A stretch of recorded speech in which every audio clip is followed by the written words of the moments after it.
and everyone who has joined us. Let me acknowledge my co-chairs, Bonnie Watson Coleman and Robin Kelly. Let me acknowledge my colleagues, also members of the caucus, Congresswoman Sheila Jackson Lee, and of course, our fearless leader from Florida, Congresswoman Corinne Brown.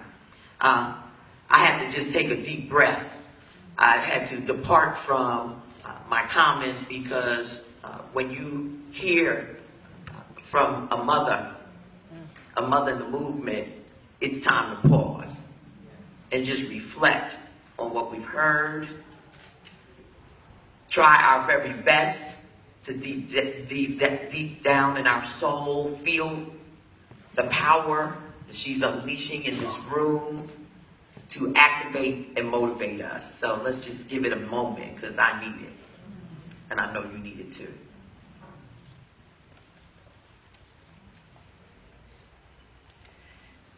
As Black women, this launch and the creation of this caucus has been a deeply personal and emotional experience, considering the historical nature of this gathering and the state of Black women and girls in America today. Everyone present here today has a personal stake, invested interest in the state of Black women in America, and your commitments are not only felt, but are also sincerely appreciated. As we continue to promote the mission to break down barriers, build opportunities, and promote the collective progress of Black women and girls in America, I look forward to working in collaboration, in consultation with you to make our common vision and goals of this caucus a reality. As a member of the House Committee on Small Business, I have considered economic empowerment and entrepreneurship to be a crucial imperative of any robust and thriving Black community. African American women-owned businesses have historically provided the vital goods and services throughout the fight for justice. And throughout this fight, we have been relentless in the face of discrimination. Despite the significant financial and social and socioeconomic obstacles present today, African American women-owned businesses continue to grow and thrive as the fast-growing segment among women-owned businesses at a rate of 6 times higher than the national average. In 2013, African American women-owned businesses employed 272,000 workers and generated $44.9 billion in revenue. While we have done well in the area of entrepreneurship, certainly not well enough, not to the extent of our capabilities, the economic security of our community remains tenuous at best. African American women continue to face higher rates of unemployment, lower weekly earnings than white women and their male counterparts. These disparities leave a growing portion of our population more vulnerable to poverty and its many implications. When we consider wealth, married or cohabitating African American households have a median wealth of $31,500, while single African American women have a median wealth of the great number of only $100.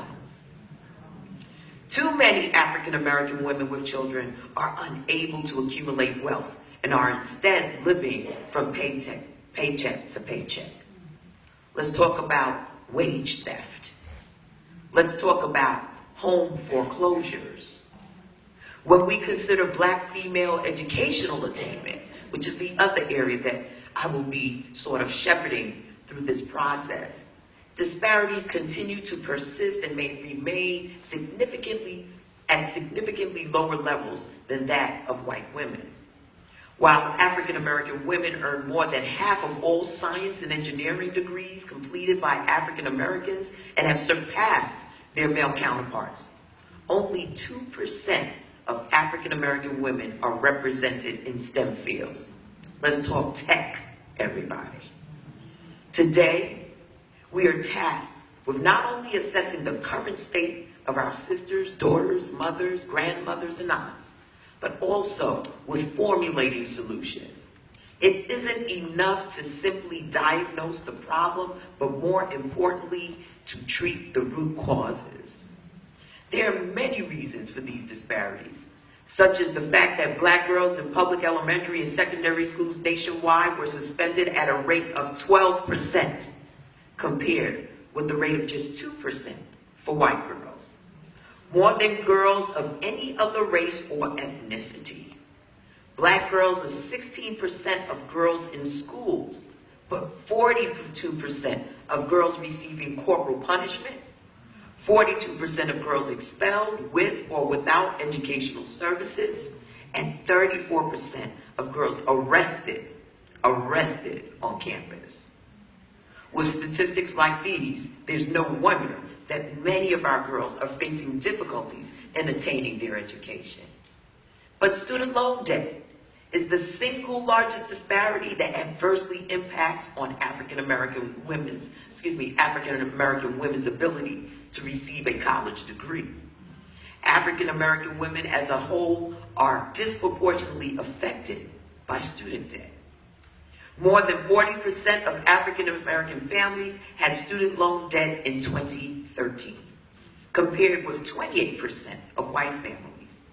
According to research conducted by the Urban Institute, African American families also typically take on more student debt, $10,295 on average, compared with an average of $8,020 for white families.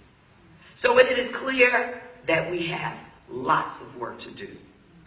Once again, it is truly an honor to stand with an exceptional group of women for the launch of the Congressional Caucus on Black women and girls, to mark this historic occasion and to continue to identify, address, and dismantle systemic barriers.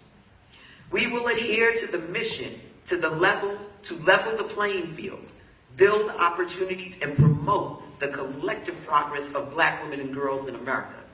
I believe that the caucus offers a legislative vehicle through which we may create a promising future for Black women and girls in our nation. However, we can't do it alone. We can't do it alone.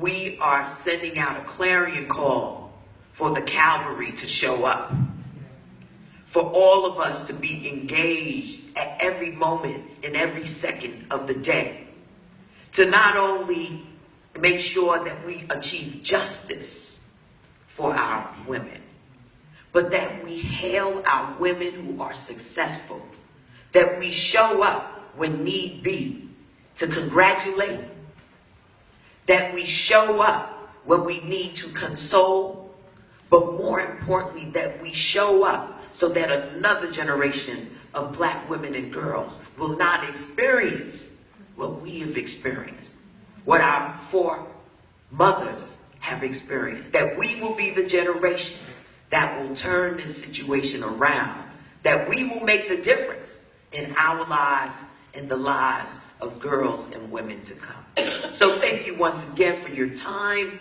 your energy, your enthusiasm, for answering the call, for reaching out to us, to make it clear that nothing less than a caucus on Black women and girls in the House of Representatives will be acceptable. And we accept the challenge. Thank you.